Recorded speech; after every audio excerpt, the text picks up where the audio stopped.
Hi guys, लाडले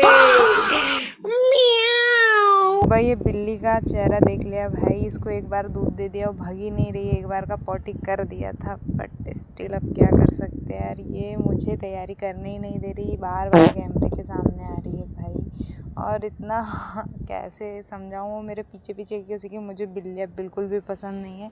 उसके बाद में मैंने खाया तो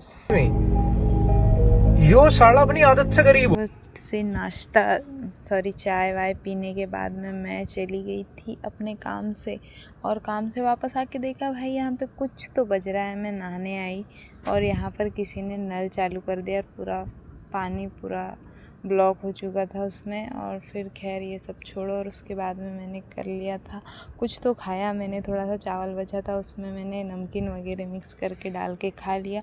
उसके बाद में भाई जो टेस्टी बना। इतना ही, मिलते हैं कल। वीडियो अच्छी लगी like share comment follow for more. Bye bye.